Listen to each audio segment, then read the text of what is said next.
Director, we just received this report of an ancient disc left by the aliens to the Egyptians. Ancient aliens? Yes. That is especially alienating. It is. Do you want to watch it now? Agent, why are you wearing cargo pants? It's not important. It's really important. I think we should watch this right now. Well, why haven't we seen it until now? It was on Blu-ray. Of course. No.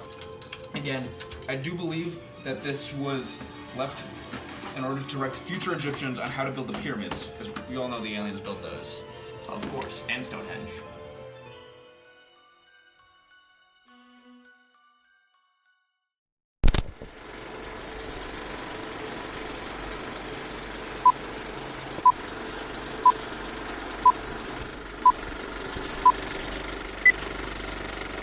Hello people of Earth, this is our 5th transmission to you describing some of the economic concepts of our planet. As stated in previous videos, Overlord Melvin has asked us to share economic concepts with you in a poorly written and contrived attempt to civilize. Our first concept we wish to introduce is the calculation of the labor force participation rate and productivity. The participation rate is calculated by the formula number of actively participating workers divided by the number of those eligible to participate.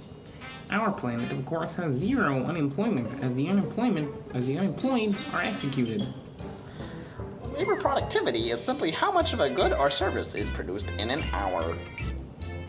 To put it into your terms, if your slaves harvested 100 bushels of wheat in an hour, you would have a high labor productivity. If they only harvested 10 bushels, you would have low productivity.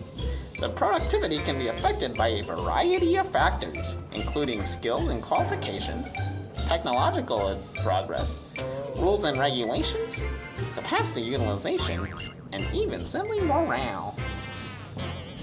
Another important concept you must learn is how detrimental unemployment is to overall economic health.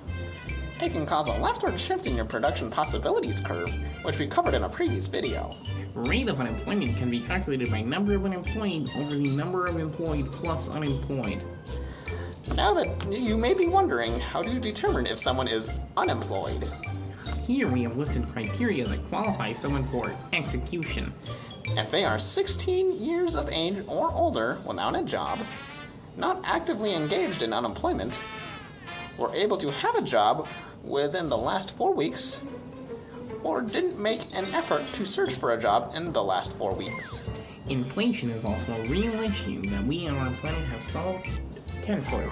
However, before our glorious leader rearranged our economy, our inflation was bonkers. To calculate inflation over time, you must first take the price of an item now, then subtract the price of that item at an earlier time, and then all divided by the price of that item at that time. A small portion of inflation is cost of living, which is essentially just a small snapshot frame in the feature-length film that inflation is. Not that you would know what a film is yet. The Consumer Price Index is the weighted average of prices of goods and services. Simply put, inflation is whack. The last thing we will touch on for today's lesson is aggregate demand and aggregate supply. Overlord Melvin has forbidden the usage of this word. We will now display, but bear in mind that they have the exact same meaning. The aggregate demand is the demand for a final good or service, while the aggregate supply is the service of a good or service. Shocking, I know. Aggregate demand is determined by 4 factors: interest rates, federal deficit, consumer expectation, and money supply. Aggregate supply, at least in the short run, is determined by a variety of factors, including the size of the labor force, the input prices, government regulations, and technology, to name a few. Short run? What is that? Asks Alien 2 rhetorically. Short run is defined as when the quality of labor is variable, but the quantity of capital and production processes are fixed. Long run is where all 3 of those things are variable because all these factors have become theoretically infinite. The graph of a long run aggregate supply is practically vertical, with changes only affecting it very slightly. If this lesson at all felt like an info dump, there's a good reason for that. Overlord Melvin requires that we present to you a whole 10 pages of textbook knowledge in the frame of 3 minutes and 49 seconds. Anyways, we don't have much space on this disk left, so we wish you well until our next time. Wait, they won't be able to watch this, right?